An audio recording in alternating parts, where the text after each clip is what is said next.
Welcome to the Beacon Council Access Breakfast. This is a series that we have developed to try and get topics of current interest, particularly as it relates in the business sector. We try to get this as informal as possible. We have a panel. We're going to ask them to make some opening remarks, but then we want some questions from all of you. And comments. Obviously, there are many of you that are also in this industry, and just, we have our panelists, but also we would love to hear from all of you. If you've got some insight and some trends, our friend Bernie from the LBA, obviously, would love to hear what's going on there from the mortgage industry. Lydia, how are you? Would like to hear what you guys are seeing. So, again, we want to keep it open. We want to keep it informal. Housing clearly is a bell cow, really, for the economy. Clearly, we look at housing and track what's happening in the housing industry because, as I said, it sort of gives us an indication of what's going to happen in those good old bad days that we don't want to really talk about. But when we saw what was happening in the housing industry, clearly the economy of Miami-Dade tracked that. Well, we're starting to see the housing industry, and these folks here are going to talk about their respective areas as to what they see in the marketplace, but we're seeing a pickup. Now, why is that important? Well, clearly as housing is absorbed, and Ron, I'm sure everybody's going to give you numbers and stats, so I'm not going to deal with a lot of that, but it also forces new housing to be built and construction. And construction is also very important for the economy here. Just to give you a sense, in December 2007, the construction sector in Miami-Dade County employed 54,800 people.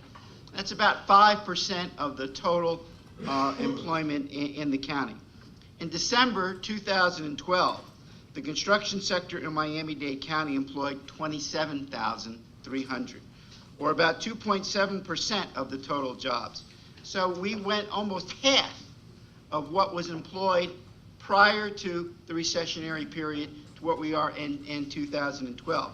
And I can tell you, prior to 2012, that number was even lower because we're starting to see a rebound. Someone remarked to me, oh, the cranes are back, Well, the construction crane was an endangered species here for a long time. But that species back, and you can see the cranes coming back. But it's construction throughout, and so obviously it has a great impact on us. And the construction industry pays well, so that it is just about at or above median wage on average here in Miami-Dade County. So it also creates, and housing creates, a very great ripple effect that Dr. Yabdonath and other economists would like to talk to us about, because when somebody buys a residential unit, you also probably go out, and many times it's furniture, it's carpeting, you have to get it painted, you buy appliances, maybe that flat screen TV that you've always wanted, now you're going to put it in. It generates what we call indirect jobs, spillover. There's all kinds of terms for it, but that's why the housing industry is that bell cow. It is a driver in many ways of what's going to happen throughout the economy. And quite frankly, if there's not places that are affordable for people to live in, we can't recruit companies to come here. We did a report once, not too many years ago, and one of our biggest problems was that we could not attract companies to locate in Miami-Dade County because our housing costs were too high. The median price house in Miami-Dade County was $345,000. And when we talked to companies, and they said, you got to be out of your mind. We cannot relocate our folks there because they can't afford to live there. So that was our impediment.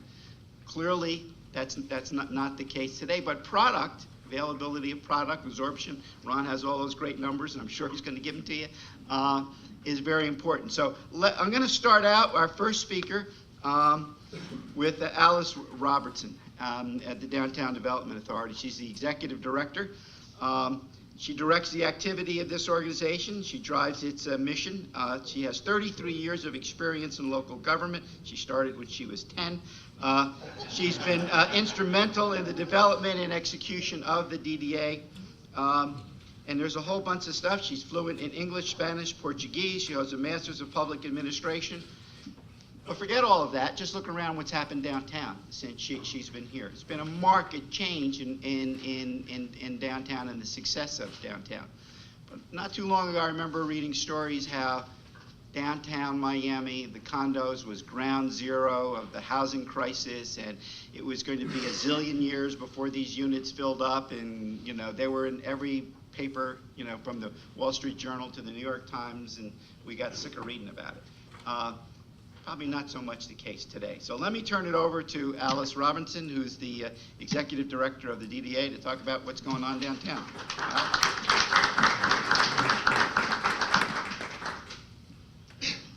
I also was responsible for the Miami Heat winning the championship. Absolutely. Can you do it again? I'm working on that, okay? One of the stories that, and Ron will back me up on this, back in 2009, I took the job in 2008, a really great timing as far as job transfer to go over, work for economic development agency in the middle of a recession. But we had 23,000 condos that were built between 2003 and 2008. And during that time, everybody was saying, as Frank stated, that the condos were empty, that there was nobody around. And we were seeing people on the street. We were seeing little activity, but we weren't really quite sure. So we went out and we did a study. We hired a firm to come in and take a look at what the occupancy is. And the occupancy at that time in 2009 was 62%. And wasn't great, but it's better than 50%. So, we said, okay, let's get that word out there that we're not empty. And so we got our PR company to start telling the story to everybody that, okay, we're 62% occupied. The next year we did the same study. It was 74% occupied. The year after that, it was 85% occupied. And today it's 95% occupancy, and that's why you see the return of the cranes, that there is actually a demand for living in downtown. Now there's several reasons for that as far as what has been happening. Our demographics, and I have a few copies of this that show our demographics. The interesting story is it looks like a Christmas tree here.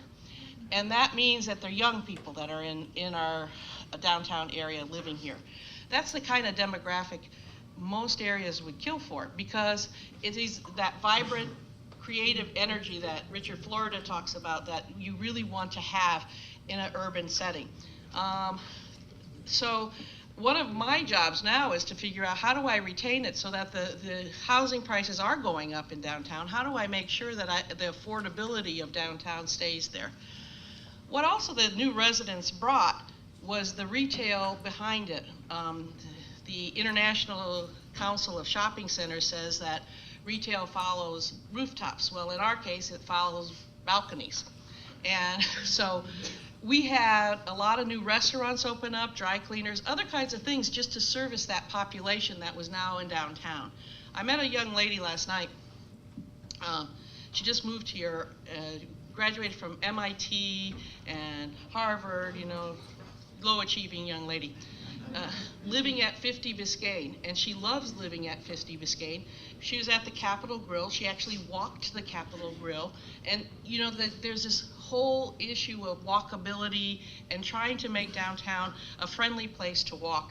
So a lot of what we do is not directly on economic development types of activities. Some of it is cleaning up the streets, picking up the litter that's down there, painting out graffiti, making sure there are trees that people can walk under, that they don't, that bicycles don't get run over by cars, which, in Miami, that's a challenge. So we work on quality of life issues in addition to working on the economic development things. The recent announcements of things like Swire and Brickell City Center what a game changer that will be for all of the Brickell area and all of downtown. And one of the things, I heard Steve Owen talking about it when he first announced the project, and he was talking about how the retail, the hole in the donut, that there's no really great retail in downtown. I think, especially with his deal that he has with Bal Harbor shops and other kinds of things, that the downtown area will now be, will now reach its potential. That we've always been talking about, we're a global city, we're gateway to the Americas.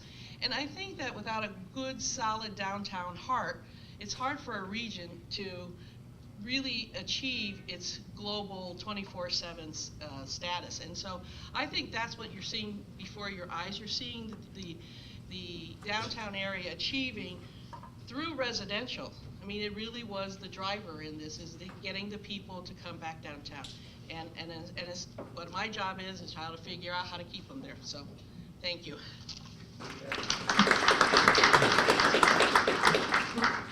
All right, and from our speakers, you can come up here, or you can stay at your seat, whatever you feel more comfortable with. Our next speaker is Ron Sheffield. He's the president of EWM International. He's a 48-year general real estate brokerage firm. EWM is a 48-year-old general brokerage firm in South Florida. It's also exclusive affiliate of Christie's International Real Estate, a division of Christie's Art Auction House based in London. Ron's been a member of the International Advisory Board of CIRE since 2001. He's a part owner of EWM since 1984. He sold EWM in 2003 to Home Services of America, an affiliate of Berkshire Hathaway. EWM has 800 associates and staff members who are involved in $2 billion of South Florida's real estate service transactions annually. He's, in addition to being responsible for day-to-day operations of EWM, he's involved in a number of South Florida civic and community organizations. He's a member of the executive board of the Board of Governors, Greater Miami Chamber. He's an executive board member of the Beacon Council, also our treasurer. He's been a member of Rotary Club of Coral Gables, and he serves as chairman of the Coral Gables Chamber of Commerce, has been chairman of the Coral Gables Chamber and the Coral Gables Community Foundation. We have used Ron for many, many years to give us really data and stats as to what's going on in the housing industry. So Ron, I'm going to turn it over to you. Good morning. Well, the good news is your house is worth more this morning than it was last year. So we had to wait a few years to get to that. Now, it's still not worth what it was worth 7 years ago, but we're getting back. You know, as you look around these cranes, you know, I got off the elevator, I saw cranes, I see cranes here. I mean, it is amazing, Frank. And Alice, we give you full credit for all of that because we know that it's your good work that's done that. You know, Alice really wasn't taking enough credit when she was talking about the report that she did. You know, so much of our business is perception. You know, I have a saying that perception is greater than reality. And when Alice got to her job, she said, you know, we don't really know what's happening down here. So she had these reports commissioned, and then we discovered quickly that we were actually selling more than we thought we were. You know, buildings were filling up faster. So the numbers are very, very important in our business. This is going to be kind of a little interactive here for about 4 or 5 minutes. You have a sheet that looks like this. If you look at that, you can see pretty easily, you know, where we've been and where we're going.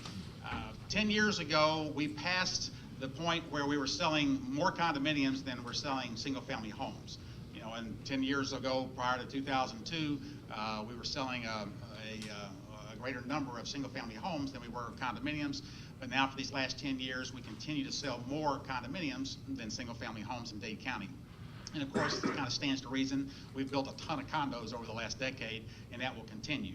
If you look at those lines, the purple lines and the green lines, you can see back on the very left side there where the purple line are the sales of condos, and that's when it crossed above the single family. The green line is single family, and then you look all the way to the right in 2012, you see how wide that gap is getting.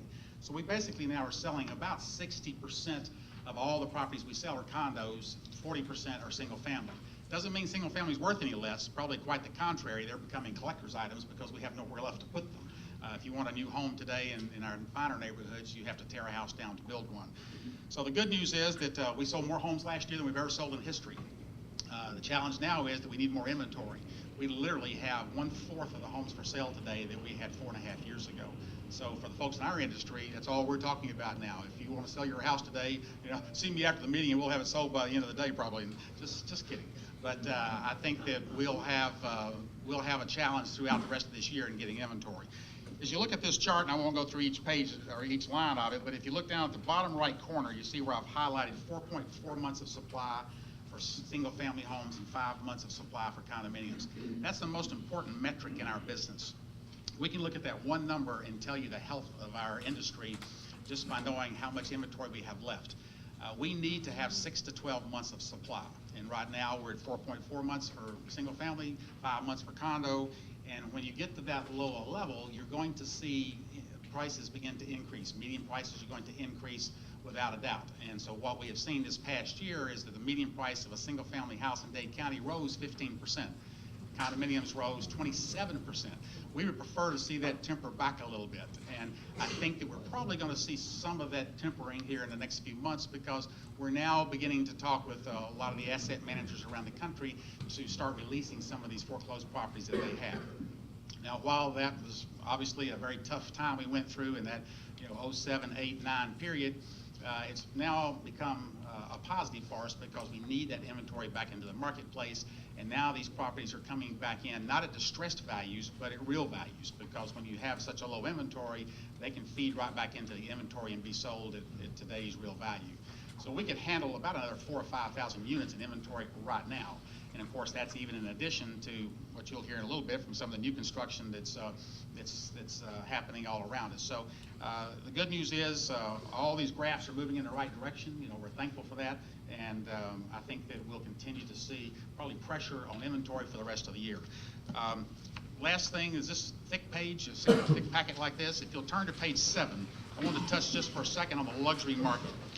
Page 7 talks about or describes the $1 million plus properties that we have for sale in Dade County. Today, single-family homes, this report is divided into single-family and condo. Today, we have 916 single-family homes on the market. Of those 916, we're currently selling an average of 58 a month. And as you can see, we're written in there, it's a 45% increase over last year for that same quarter. So we like to look at these reports in 3-month increments to get a little bit of balance out of them. And so if you look back a year ago, the same 3 months, a year ago we were selling 40 a month, now we're selling 58 a month, 45% increase in the over $1 million market. You see down at the bottom where I've handwritten in the number of sales we were having each year. We're getting back now to the highest levels that we had back in 05 and 06. We averaged last year 54 sales a month of single-family homes over $1 million. Just as a comparison, Broward sells about half of that, $26 million homes per month. But we had a 20% increase in Dade County last year, year over year. You turn to page 8, over $3 million, you see the same type of healthy increases. 13 sales a month of single-family homes in Miami now, over $3 million. Page 9, over $5 million. Not a lot of sales. It's great how you work with percentages. You can get a 100% increase from going from 3 sales a month to 6 sales a month. But we continue to see an appetite for our higher-end homes, not only from our international buyers, but from our local buyers as well. And then the last page, not the last page, but on page 10, again, $10 million sales. We're averaging now over $10 million, about 25 sales a year. So, we're very thankful for that, and we see that market continue to grow as well. I'll flip over to page 20, and we'll look at condos real quick, and then we'll move on. Page 20, this shows the fact that we're selling more condominiums over $1 million, have been now for a couple of years, more condominiums over $1 million than we're selling single-family homes. Now, I never thought I would see that. It used to be, 20 years ago, our agents would bring a $1 million listing to a sales meeting, and people would say, why in the world did you take that? You'll never sell a condo for $1 million. And now we're selling 70 a month over $1 million. And that represented a 40% increase over the year before. Now, a lot of these condo sales reflect the fact that our international buyers just can't get enough of our sunshine and all the good things that we're offering. So we will continue to see that, and you'll hear through the morning here that our new condominium prices are going higher than any of us ever expected that we would see. Over on the beach now, we have some of our new projects that are opening up at $3,000 a square foot, and some even higher. The Satai had another closing this week for about $2,800 a square foot. So those high prices, again, mostly our internationals at this point, But when you look at the fact that, you know, we're selling a couple of condos a month now in even over the $3 million price range, it's very, very strong. So, you know, the good news is that values are going up. You know, I'm a little bit cautious about getting too exuberant this time around, because in 2003, you know, we saw, you know, build up, you know, 25% increases every year for 3 years back to back, and then everything stopped. The reason I feel more confident this time around is that most of these purchases are cash. Almost 2/3 of all of our sales in Dade County, not just our company, but the entire industry, 2/3 of all of our sales are 100% cash. And when you have that much cash into these buildings, you don't stand the risk for any foreclosures because there are no mortgages on the buildings. And so I think for those reasons, while, you know, the markets will always ebb and flow, but I don't foresee that we'll have the same challenges we had the last go round.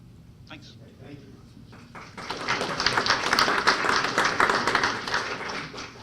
Okay, I'd like to introduce Anthony Graziano, who's the Managing Director of Integra Realty Resources from Miami, Palm Beach. Mr. Graziano has been involved in the real estate field since 1986. He began his career in New Jersey. We were just talking about the Jersey connection, with Atlantic Coast Realty Advisory Group, which is the predecessor to Integra Coastal. Mr. Graziano has actively counseled and advised clients on the sale, leasing, valuation, management, and development of commercial real estate assets throughout New Jersey and the Northeast.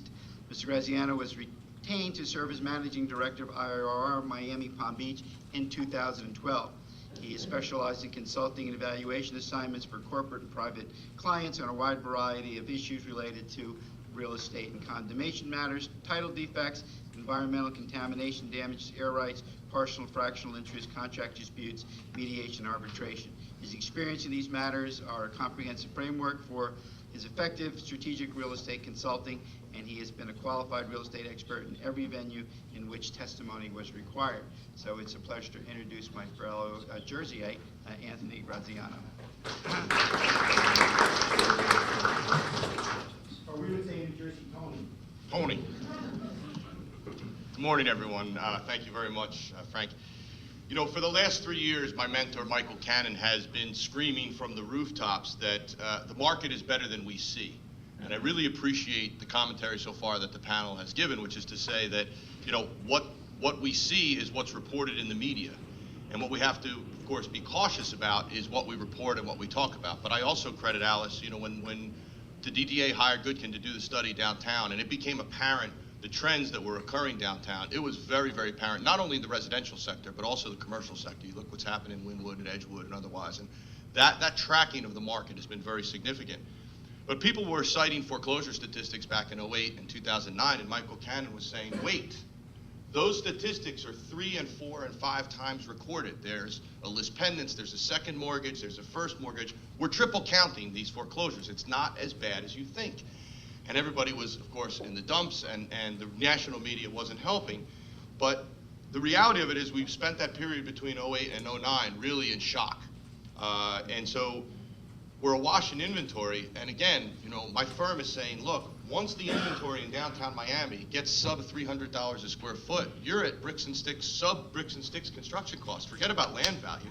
That inventory can't last. And of course, everybody knows we absorbed 15 or 18,000 units about an 18-month period in 2010 as a result of that pricing reaching that fulcrum point. And the pricing reached that fulcrum point, and it sold at that velocity because it made sense as a rental. And that's part of what's driving the market today. A lot of this sub $200,000 product that we see flying off the shelves, and we see major increases in the velocity, 2/3 of which are cash.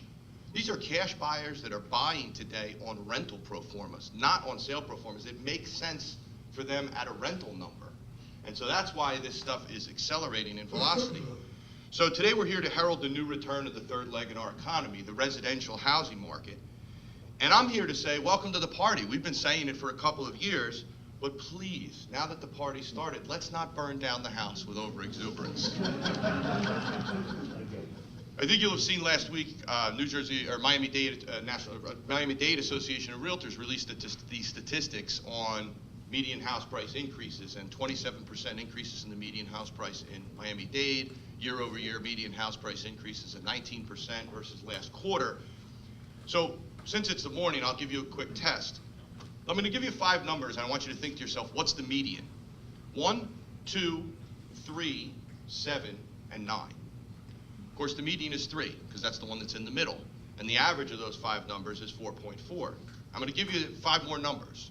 1, 2, 5, 7, and 9. In that case, the median is 5. So the median went up 66%, but the fundamental underlying principles of what's going on in the market really didn't. We had one transaction that changed. So I would caution you when you look at these statistics, particularly about the whole market, the median and the mean really are just public relations tools, to be perfectly honest with you. If you want to compare the market, you have to do it like Ron did. You have to look at the segmentation. You have to look at the price ranges of different product and say, how many $1 million homes are we selling? How many $500,000 homes are we selling? How many 3 bedrooms in a market are selling at what price per square foot? When you measure those changes, you're measuring price appreciation. Now, let's talk about why we should be bullish about Miami. I think Ron mentioned, the market itself is in velocity mode. I don't think the statistics about median income say much about it in the aggregate, but the market clearly is very hot. But one of the reasons is that fundamentally the U.S. Treasury is signaling that they cannot fix unemployment. They cannot get unemployment under 9% without housing starts. And so the federal government is concentrating on how do we get the housing construction industry started again. And when the federal government focuses on something, to the detriment of everything else in their rearview mirror, they make that happen. So let me say that we are going to continue this period of low interest rates. Most of the economists agree. I think the Fed's even almost outright stated it. And the good news is that Miami is leading Florida out of the recession 12 to 18 months ahead of the rest of Florida. I mean, we are legitimately at least a year to a year and a half ahead in terms of our economic stability. And we're probably 6 to 12 months ahead of most other urban economies around the U.S., other than perhaps New York and D.C. So coupled with that, we haven't constructed anything in at least 36 months. And so we've been in an almost complete standstill on new construction. So what we're witnessing right now, in my opinion, is a pop. And it's a pop resulting from low interest rates that are driving the market and really pent-up demand. We've had 4 or 5 years of people not being able to buy a home or delaying that purchase. Our underproduction of housing is what allowed the absorption downtown, and the fact that 60% of that product is rented is further evidence that there's some stability, because as those rents start to increase, those people are going to have to go out and find a purchase option. But I would caution you that there's still a deep shadow inventory. There are $1 million homes being rented for $4,000 a month. Even at today's interest rates, that barely carries the mortgage. So what we're going to see is Ron and his group and Craig and his group are going to go out and tell buyers, look, the market's good now. There's not enough inventory. It's time to sell. They're going to kick those renters out and execute on a price today. Now, those renters are going to go back out in the market, which is why everybody's in a frenzy to buy multifamily. If you look at what's happening to multifamily capitalization rates, investment rates are so thin. Basically, investors are buying these apartments on a 0 equity return because they are expecting rental appreciation. And you know what? They're right. Now, consider this. In 2005, if you bought a $400,000 home and you put 20% down at the then 6% effective interest rates on a 30-year mortgage, your mortgage payment was about $1,900 a month. Today, with a good credit rating, 3.7% mortgage interest rates on a 30-year ammo, you can buy a $520,000 home. Now, if the Fed continues to keep interest rates low, which allows the buyers to take what would have been a $400,000 purchase in 2005, now they can buy something for $520,000. That's 30% price appreciation. But it's not really. It's currency devaluation. So what we have to be wary of and careful of in this exuberance to meet the market, to create inventory, is that 24 to 36 months from now, when those interest rates have to rise, prices will again dip. And so our challenge as a city is to ensure that we meet the market, get the inventory out to market, create the inventory. We don't have enough new inventory, there's no question. But we have to recognize that this is not fundamental price appreciation, and we have to keep our eye on the ball about fundamental demand, not external foreign demand, which there's plenty of, which is very tricky in this market, but true fundamental demand driven by employment, driven by wage growth and otherwise. So the good news is I predict this is going to last at least another 24 to 36 months. We're going to have a spike, and then that's going to level out, but it's still going to be very strong. The bad news is pricing will correct as interest rates correct. The good news is rental rates are going to break probably 10% appreciation in 13 and or 14 and or both. So if you're in the housing market, the apartment market, you're in a strong position right now. The bad news is that fundamental unemployment remains persistently high at 8.5%, and we need it to get down to 6. So if construction starts, we'll knock 150 basis points off the unemployment rate, we'll stabilize out, and then we have to keep it there. So my dad always told me in comedy and real estate, timing isn't everything. It's the only thing. And so what I would say to you is this. Infill redevelopment will be huge. I predict we're going to demolish and rebuild more homes than we build single-family homes over the next 5 years. I think that's just an economic reality. I think Ron's graphs already show, all the developers and the press releases about recent development initiatives say everybody wants to go vertical. We've already gone vertical. We've been vertical since 2002. The reality of it is we're building and selling more vertical, and we're going to have to because we are out of land, and that's going to buffer us.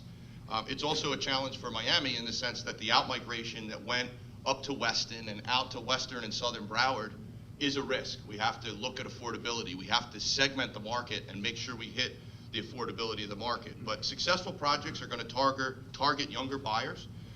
First-time home buyers are probably going to be in the $300,000 to $400,000 range. Today they're in the 250s, but the long-term trend is for them to probably stabilize out at about 400. I think that kids are going to be delaying their purchasing. We already have, and as a result, starter homes are going to be purchased by 33 to 36-year-olds, not 26-year-olds.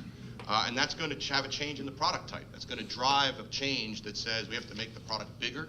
You have to be able to live in it longer. Kids aren't expecting the wage growth today that their parents were when their parents bought a starter home at 25 and moved up at 35 and moved to a luxury home at 45. So I think the kids are going to start to live there longer. And so my summaries and takeaways from this morning is, look, if you're a developer, you have to structure your pricing to adapt and really keep an eye on market segmentation and fundamental demand. Do your local recon, be a first mover. And if you're going vertical, you're going to require big cash deposits. And my prediction is big cash deposits means you're going to have a brand. And if you have a brand, you're going to be successful. And if you don't have a brand, it's going to be very hard to get big cash deposits. So if you're a banker and you're loaning to a developer, I'm afraid you're going to have to really take a look at how you're underwriting that deal. At the same time, if you're a banker, monitor your inventory, know your local market, get your market studies, read the material that's out there, but sometimes pay for the material if it's a really dicey project. And whatever you do, don't let the statistical realtors mean lull you to sleep at night. If you're government planning fiscal policy, now's the time to capitalize on increased density. Look at TDR strategies. Look at reworking your communities. Streamline the demolition process. Allow for redevelopment in your communities because now is going to be the time to refresh your community inventory. And last, if you're a broker, lay down your beads, Mabel. This is your prayers are answered. It's what you've been waiting for. Sell your butt off because the residential market is back, at least for the next 3 to 4 years. Thank you. Thank you, Tony. There's a couple of things I'd like to mention. One, our sponsor who provided breakfast, Sofitel. We want to thank you for being a sponsor. I would also be remiss if I didn't mention Michael Cannon. Michael was someone who we worked with throughout the years. His loss is a loss personally, but also to this community. So I want to acknowledge Mad Dog, as he liked to be called. And he was quite a character, but he also knew his stuff, like Tony, and we appreciate it. I was also interested to hear that thing about employment and wages. That's sort of what we're involved in, and that's also, I think, why what we do in this building is important, because if we can't bring in new outside money, if we can't bring in folks who are going to be employed at a level that can buy these units, then it's also not going to happen. You're not going to buy these units by people getting paid minimum wage. And the fact is that there's a lot of spin out there about, what needs to be done. But the reality of it is, and someone was project manager from Univision. The Univision project is a perfect example. Going to invest $275 million, create 350 jobs, average salary $81,000. That's the kind of projects that we need more of. Blow through the rhetoric, and the reality of it is, if we don't do that, what's going to happen here is not going to be as successful. Okay, let me introduce, enough of our plug. Let me introduce to you Craig Stygnicki. He's president and principal of ISG. Craig brings a wealth of experience in sales training and management to International Sales Group. His primary responsibilities entail recruiting and training sales associates, developing marketing strategies with clients and their teams, as well as product development. He's a real estate broker for more than 25 years. He began his career in New York City as a sales associate in residential real estate for JPS Associates. In 1984, the New Jersey native. See, so we actually rigged this, so we get all the Jersey guys here, right away. Founded Stephen Craig Realty in Atlantic City shortly after a referendum that was passed to accommodate the interest in real estate in that area. His firm became Atlantic City's leader in real estate, cornering 2/3 of the market in 1992. Relocated to Florida to work as a sales director for Country Club Estates in Aventura from 92 to 94. In partnership with Philip Siegelman, he co-founded International Sales Group. Under his leadership, ISG maintains the area's top producing sales force. So let me introduce you, Craig Sidnicki. Craig. I didn't know we were going to be, I'm sure none of you knew you were going to be in the company of so many New Jersey guys today. As my partner Phil Spiegelman just whispered to me, this is like a remake of the Jersey Boys without the singing and the dancing. I think I know we do. I will do the best I can. Is this, I brought a PowerPoint. Oh, here we go. Philip Spiegelman has been my partner for 20 years. We're celebrating our 20th year in business this year. I will tell you, thank you. I'll tell you the most challenging part were the last 3 or 4 years for obvious reasons. Holding on to this company during this incredible recession has been nothing short of challenging. Philip has always said to me, he's a 40-plus year real estate veteran here in Miami. When 2008 came, he said, Craig, I promise you, Miami is going to be one of the last markets to slip into this recession, but it will be one of it will be one of the first to come out of it. It's kind of hard to hold on to that in 2008 when all the tea leaves were as bad as they were for everybody. Prices were dropping. There were no buyers, at least perceptibly there were no buyers. How in the hell are we going to make a living selling real estate? By 2009, Philip and I found ourselves coming into the office in what was virtually a funeral home every morning. We would see the no light in the eyes of any of our real estate agents. They're all on the front lines and they're hearing nothing but really bad news. Short sales, foreclosures, buyers going into foreclosure, buyers that were promised that they could flip their condo contracts and make ridiculous returns on their money. Disappointment after disappointment after disappointment. So we said to each other, how bad is this, really? So like Alice, like Ron, like Tony, we went out and we did our own homework. And we said, how many condos actually did get built in this marketplace? How many condos actually did go into foreclosure? And how many are still really for sale? How bad is it? So that old expression, sometimes those dark clouds on the horizon are farther away than they seem. So we did some homework. And 4 years ago, we created this little publication we called the Miami Report that I promise you we did for our agents and the brokers that work with us all over the world to kind of snap them out of the funk that they were in. What we found is the following, and maybe, in 2005 we had the internet, and in 2005 things got viral, right? In 2005, the Miami Herald published this story. It talked about proposed condominiums just in Brickell Avenue in downtown Miami. 62,000 units were proposed to be built in this little neighborhood. I remember sitting on the beach that day reading this paper and thinking, oh my God, the end is near. And sure enough, weeks later, bubble, bubble, bubble, bubble, bubble, that's all we talked about. Whether it was in the newspaper, it was part of cocktail party conversations, that's all that was being discussed. That's a hell of a lot of units. I got news for you, folks. There aren't 62,000 condos that exist in Brickell and downtown. So if you're gonna double the housing supply of just condominiums in a 3-year period, you're darn right there's a bubble that's gonna burst. The reality, however, is less than a third of those actually got built. And I am still to this day shocked at how many real estate industry professionals, experienced veterans, when they saw this article and then they saw our Miami report, they were shocked at the reality of the delta between proposed land and what actually gets built. And that's even happening again today. Okay, but out of the 17,500, and that's a hell of a lot of inventory, especially when a lot of that stuff got sold to speculators, the question remained, how many were really for sale and how bad was the market? So this was, hold on, before I get to that, I'm gonna skip a couple of slides. This is the reality. 17,500 got built. By the time the dust settled in 2009, there were 10,000 for sale just in Brickell and downtown. That's a lot of inventory. And that's a lot of inventory when you consider that by 2009, the United States was in the deepest recession we've seen since 1929. There was virtually no mortgage financing available because even if there was, you couldn't get a reasonable appraisal because of short sales and foreclosures. So the only way this market was going to survive was with cash buyers. Now, they've asked the New Jersey native today to talk about international sales in Miami. It's a brave new world. But the fact is that ISG does specialize in our international network, and is particularly in South America. My business has allowed me to travel to every major city in South America in the last 20 years. It's been remarkable. And I have the real estate broker contacts that we've made have not just helped real estate sales at ISG, but it's enriched my personal life. These people are fantastic individuals.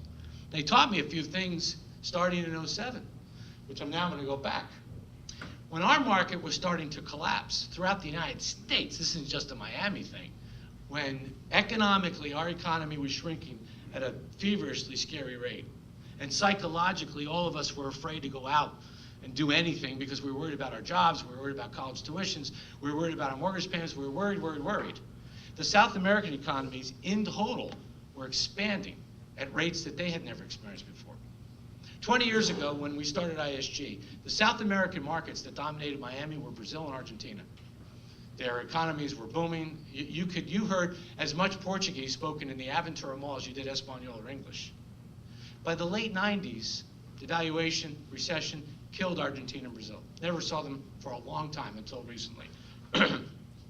Venezuela, because of electing Hugo Chavez, and Colombia, because of the terrorism problems attached to the FARC, became the dominant markets in the late 90s, and it carried us pretty much through 2005. By 2006, Argentina and Brazil started coming back. Venezuela, jokes aside, a lot of people call it the gift that keeps on giving, but Venezuela is the kind of country that with this leftist president and with the leftist regime attached to that president, there's constant flight capital coming to Florida to buy real estate as a quote-unquote safe haven.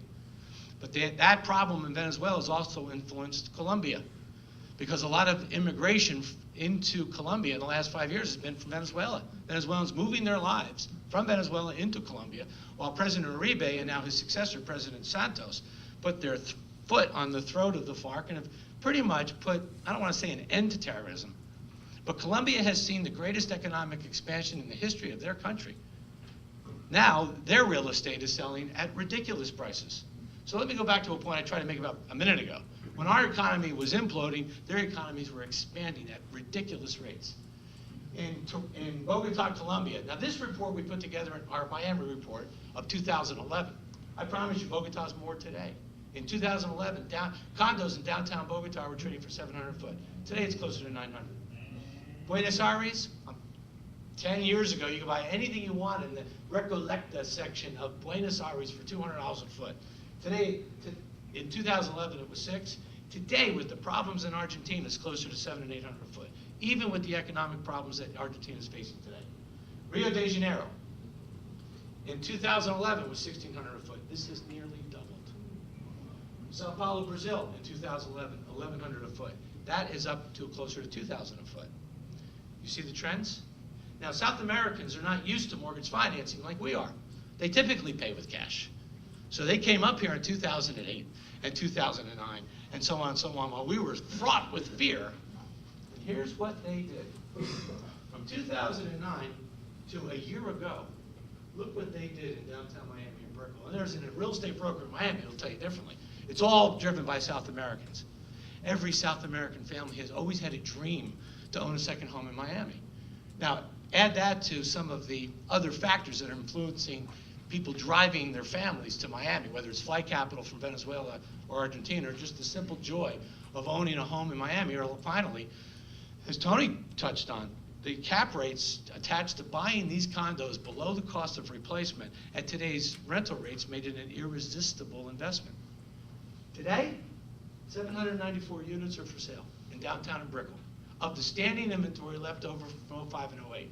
I'll touch on new construction in a second. You're all good at math.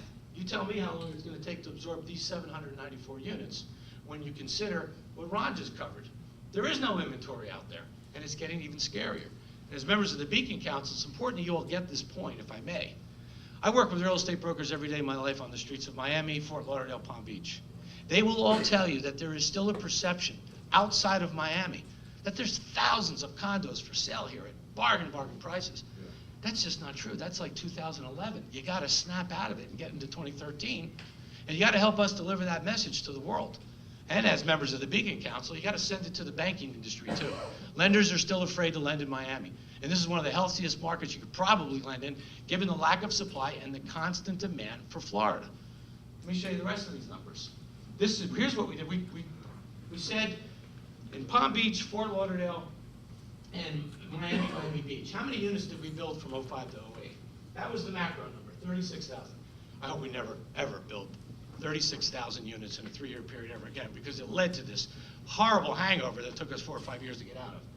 By January of 09, it was half as much. Look where it was a year ago. Once again, you're all good at math. How long will it take for all of that to disappear? I'm going to show you what's coming.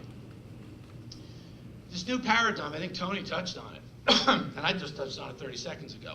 There is no construction financing available for developers, even if you're George Perez from Related.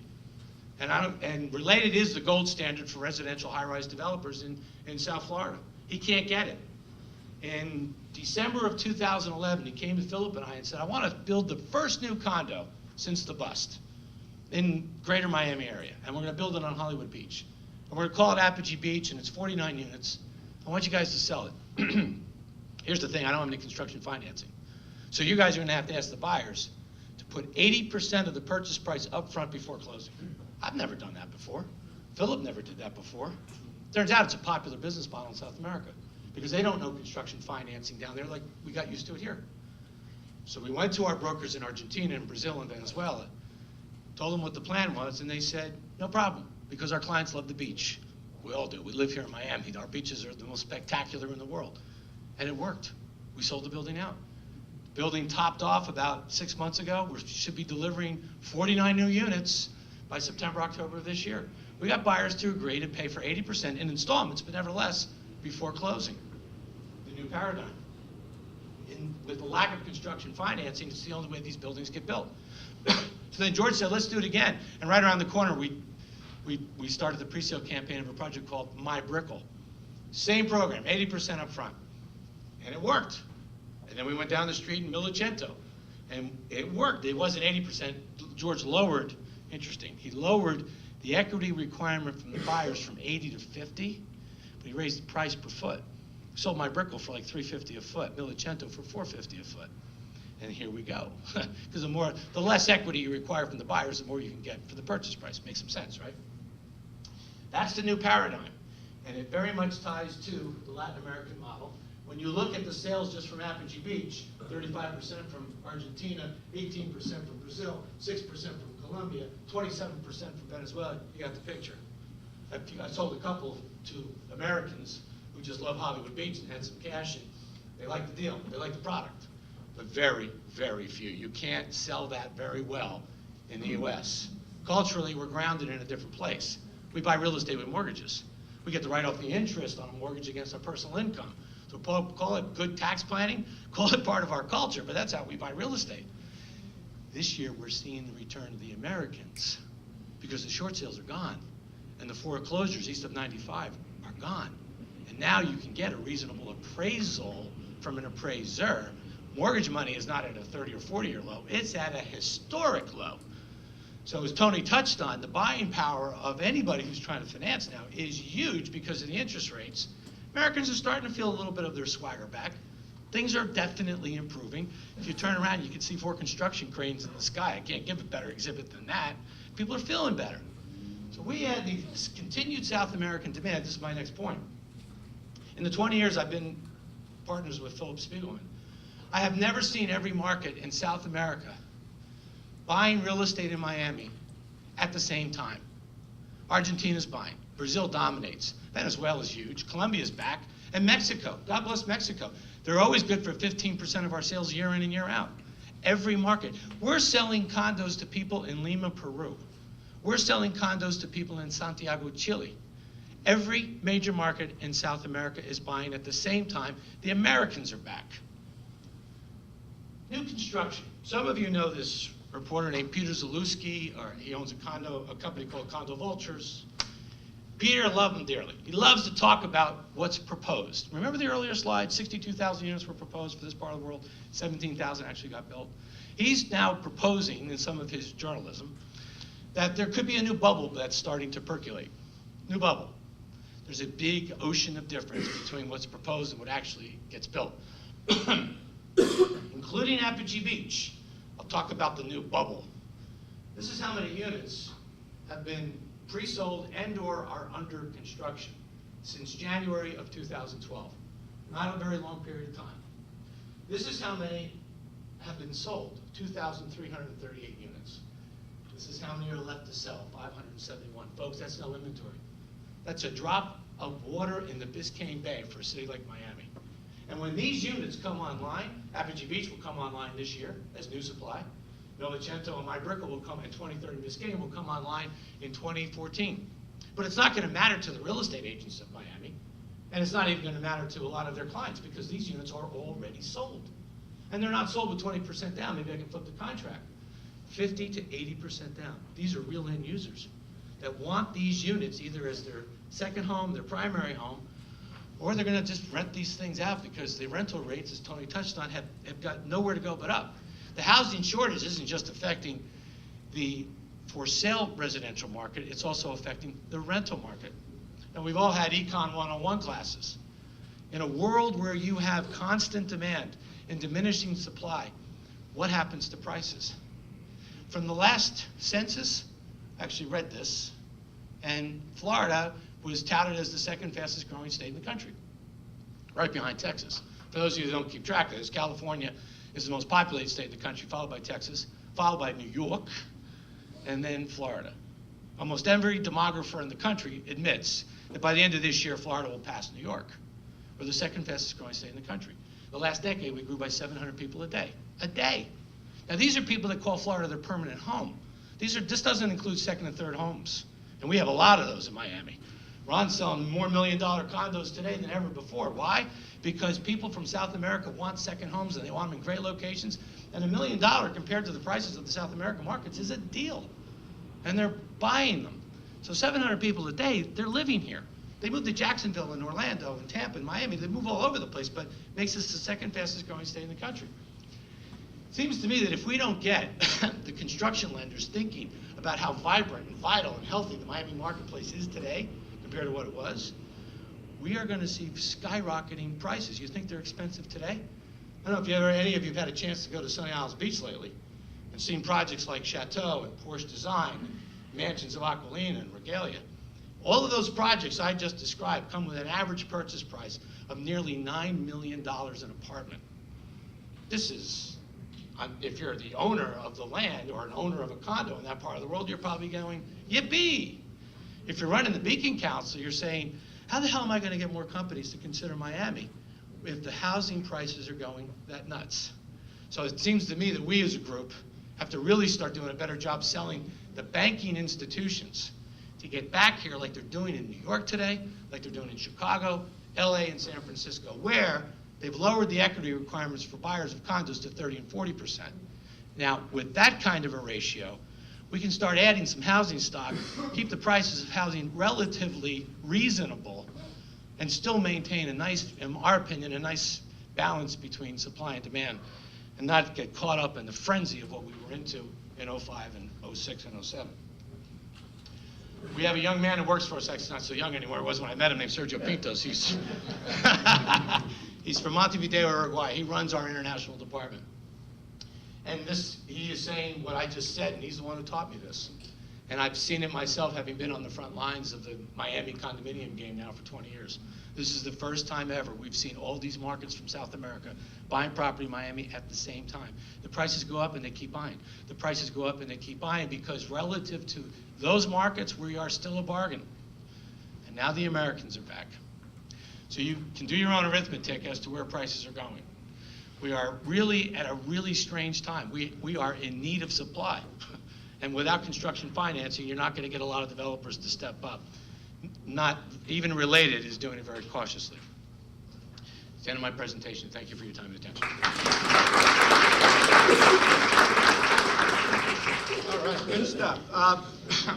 I'm going to open it up to questions, but Bernie, you were talking about supply, Latin builders, what's happening with your guys? Very positive on getting projects are done very cautiously. The projects are not the big tract housing of the 300-400 projects. So the big guys are Lennar, Horn buying the big tract, but the small and the mid-level guys are cautiously putting things together and building things. Lydia, on the mortgage side, what are you guys seeing out there? Is it refinancing? How hard is it to get these mortgages for these $1 million houses? I mean, what's going on in the mortgage industry? Do you think rates are going to stay low? What do you guys think? Rates are supposed to stay level off. We're seeing about a 50% purchase market. Lydia is with Wells Fargo. She has their mortgage area. So definitely seeing a huge increase in volume. We had a great year last year. The foreign nationals are obviously dictating our market here. And it just looks very positive. Financing for construction, obviously I'm not in that arena, so I don't get involved in that from the developer standpoint, but for the most part, I think that we're seeing all the positive aspects of the market just moving in the right direction. Qualification has been better. So it's still tough. Anybody that's going to get a mortgage knows that they have to dot all their I's and cross all their T's. It's just tough. But we in Wells Fargo are a huge condo lender, and we're a huge jumbo lender, so I don't see any problems in that market at all. Okay. Questions? Yes, sir. Great presentation. Howard, thank you, Nice to sir. see you. I thought it was fascinating. So, obviously from the old school where I used to build condos and you know, 20% down, 80% mortgage, and those days are long gone. And clearly, all the buyers, maybe 96% that your graph shows are Latin American. When you say that Americans are coming back, I find it very interesting because I'm wondering how many Americans generally who were buyers before, that type of buyer before, would exist today, given the fact that, as I think Anthony might have said, our mentality is so different as Americans as compared to Latin Americans. So my concern as a condominium developer would be, where am I going to find American buyers? What happens if Latin America, where each of these countries now are very vibrant for our economy at the moment, very volatile in terms of political instability, in terms of economic instability, they're up and down like a roller coaster. They great today, maybe a year or two, there's a revolution, who the heck knows? World events can change that. So I'd be concerned about how much market there really is, how deep the market is, in your opinion, about Americans coming to buy condominiums when the deposit requirement is so high. The answer is in the new construction, Howard, very, very little. I'm seeing the Americans mostly on the resale side, because there they can put, not 20% down, unless you disagree with me, but 25 to 30% down, and they can get a mortgage at a ridiculously low rate. And that's why I'm seeing the Americans come back, but even last year I didn't see very many of them. Now in our sales offices, particularly in Miami, I'm hearing the New York accents a lot, okay? And I'm seeing the attitude and they're buying, but these new condo projects where Philip and I are selling a project in Aventura now called Echo. Average price is $2 million, 60% deposit requirement from the buyer.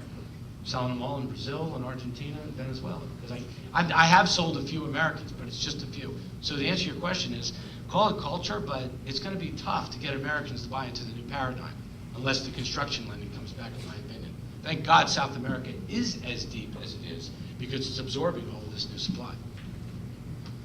Other questions? Not be shy. Anyone? All right, well, let me ask one. Greg, you alluded to it.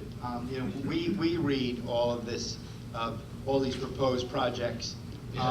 What is there a danger that we're going to go back to, you know, this overbuilding, oversupply? We seem to never learn, and we keep going. I mean, what do you guys see out there? How many of these do you think will be built? And is there a number that you guys want to say, basta, stop? That's, you know, let's do this smarter than we did the last time. It's very hard to tell. Philip reminds me all the time that real estate has a short memory. But it is really hard for me to believe that in my career I'm never going to see the kind of building that we saw before, because I think banks are just not going to, even when the banks come back into the game, they're going to change their underwriting guidelines. If they require buyers like they're doing in New York now with place 30 to 40% deposits, that's going to cut automatically a big percentage of your speculation right out of the market. Speculators will play when they put 10, 20% down. But when they have to put 30 or 40% down, they think about that. So frankly, I've been having just the reverse feeling. Because when Philip and I are out there talking to developers, they're still so gun shy about what happened in 05 and 08 that they're approaching Miami very slowly. There are roughly right now about 10,000 units being proposed in downtown and Brickell. And I promise you, they're being assembled by real estate brokers. They're getting these projects entitled to flip to a developer. There are no way these guys are going to develop. They want to flip them to, for example, a Howard Shapiro. They want to flip them to a George Perez. And those guys are approaching this rather slowly. I think it's really just the opposite. I think we're going to have, by next year, we're going to really feel the shortage of housing.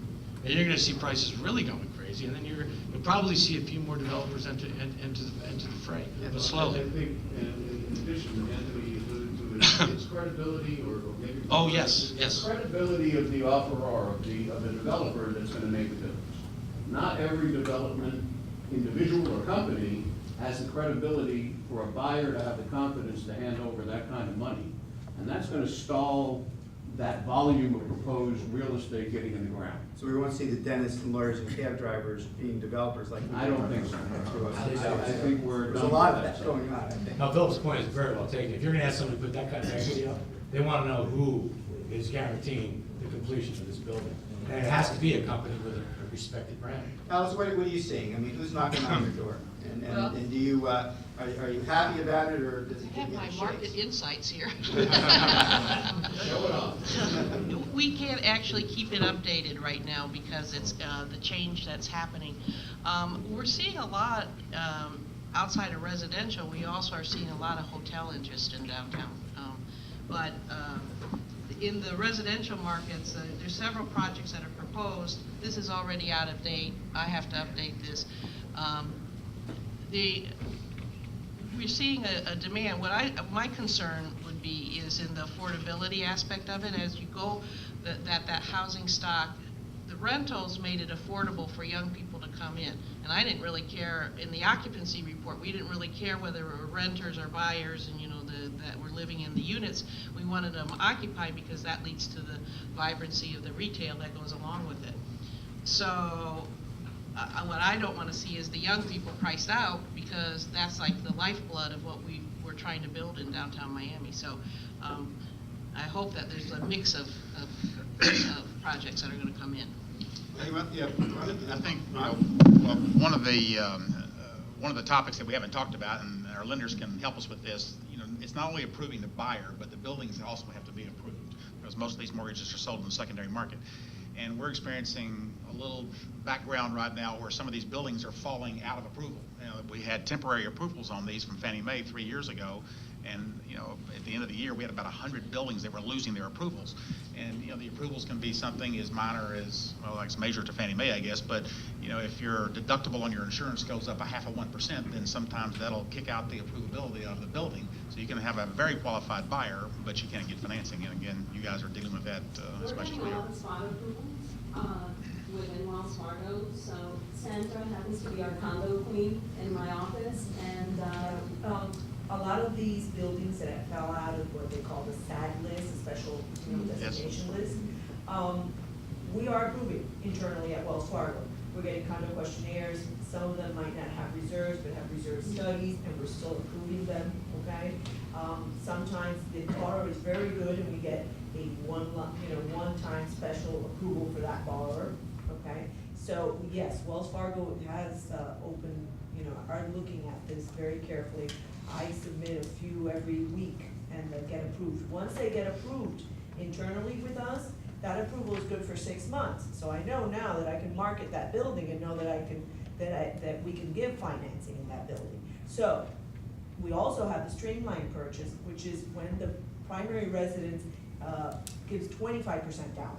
So that's easy to do, okay? So if the building is not actually approvable, but we don't have any negative information on it, we have the streamlined purchase, primary 25% down, secondary, second homes 30% down.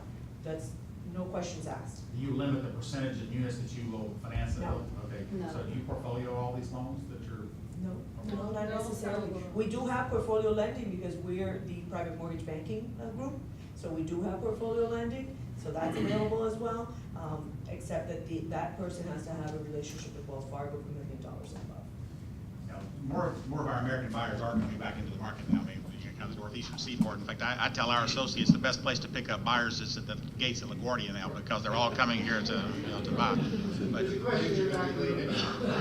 I want to build on what Alice mentioned, because the one thing I keep thinking about, the fact that we look at this vibrant downtown and the young people and so on, and the rental rates are, it seems to me, the inventory is going to decrease, it already is, and the rental rates are going to get to a point where a young person's not going to be able to afford to live in this vibrant downtown. When the rates hit $2,500 for a one-bedroom, you're looking at almost what happened in Manhattan, let's say, in the 90s, and people fled to Brooklyn.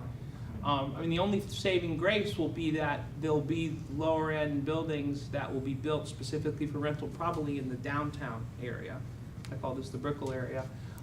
Do you see that as something that's going to happen quicker than anticipated, or are people going to be priced out of rentals? Well, I think you're already seeing it with the recent addition. You know, if you look at what Related's doing on the affordable housing side, you know, affordable housing has a very bad moniker. People think of it as subsidized housing, and that's not what it is. You know, affordable housing is based on area median income and a percentage affordability against area median income, and really the better term for it is workforce housing. Where do you put, you know, the secretary that makes $50,000 a year and works in downtown? I mean, that's not a subsidized rental. That's someone that needs to be downtown, that's 27 years old, starting a career, you know, and the transportation costs of going 45 minutes or an hour, and the personal quality of life costs are very tolling. So I think what we're going to see is you're going to see the introduction of really an affordable schema. You're going to see probably smaller projects coming out of the ground so that pre-leasing can take hold. You're going to see bigger units that people can share. Because one of the things that, you know, we're missing, I think, in this downtown really are loft-style apartments where you can put 3 or 4 people. You know, when I graduated school at the University of Miami, I went back up to school at NYU. And I mean, it was not uncommon to rent a 1,300 square foot apartment and have 4 people in that apartment, because you otherwise couldn't afford $2,800 a month in rent. And so I think you're going to start to see some changes in the development pattern that are going to occur. I think you're going to have to go to fringe areas. I mean, I don't think that housing is going to fit in City Center or on Brickell Avenue. I mean, I think we're going to have to go up a little bit further north into the city, into Wynwood. I think that's a perfect example of where everybody's already looking at what can we do residentially here, because this area could really benefit from residential development. But how do you do it in a way that it meets the demand of the workforce housing, the workforce worker that averages $40,000, $60,000, $70,000 a year? Related coined a new phrase, they call it attainable housing. Attainable, I love it. The new euphemism for the 13. We can take one more question if there's one out there, and then I saw that hand go first.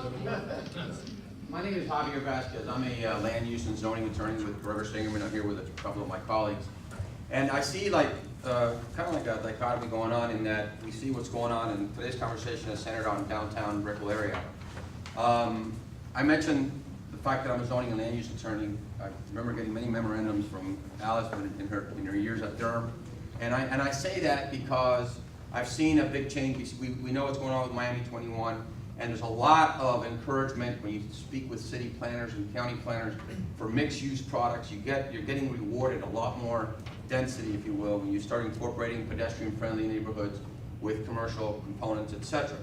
The dichotomy I'm trying to get to is one of our struggles. You know, I heard the planner for Miami the other day talk about how the densities in Miami are starting to compare to Singapore and other huge cities and Sao Paulo. But what's happening is, for some reason, developers on the west side, and I'm trying to take us out of the downtown area, are struggling with selling this concept of mixed-use products. And I think one of the big struggles that we're seeing in South Florida is that this conversation today is centered around, like I said, downtown and Brickell Avenue. But if we try and pull the scope back, a lot of the things that are working in the downtown and Brickell areas, in Midtown and Mary Brickell Village, are failing in other parts of the county. And it's important that they succeed, because we all know what we're starting to see when we're traveling, whether you're coming down US 1 or taking the express lane on 995, we're seeing some major bottle of congestion. So I'm trying to see how we can pull the scope back and start seeing some success of what we're seeing in Brickell and downtown, perhaps in some of the areas that are outside. I don't know if the questions maybe are directed to Alice or anybody that could help a little bit, but I struggle as a person that represents developers with getting them to incorporate those concepts away from the downtown Brickell area. I think that's a really good point. From a market analyst standpoint, and you know, I'm probably as guilty as any, because we do real estate appraisals, and a lot of times the success of your development project is your ability to obtain financing from a bank who hires me to do the analysis. So let me tell you the problems that we have going west, going fringe. Number one is the Miami 21 zoning overhaul, I think, was needed, but the consequence of it is that in many of the outlying areas, the demand is just not there for the density. Number one. Number two, mixed-use projects, while you get those density bonuses, it's the old, you know, my feet are in ice and my head's in the oven. On average, I should feel really good. But the problem is you know, you do a mixed-use project and your retail rents are effectively $8 a square foot in the areas that you're talking about, and vacancies are at 15% on the street, and there's no credit tenants in those neighborhoods. It's really hard to take 20% of your project and envision it being leased out. Similarly, you know, you're buying single-family homes in those neighborhoods, you know, in the $300,000 price range, and your feasible break point on construction is at $350,000 a unit. It's really hard to make those projects work for pre-sales and otherwise. I guess the answer is that density will be achievable when the core demand is there. The core demand is going to start in the downtown, and it's going to grow outward. And the problem really is some of the physical barriers. The problem with going west is the physical barriers of 95 and some of those things that really need to be addressed. And some of that's just infrastructure planning.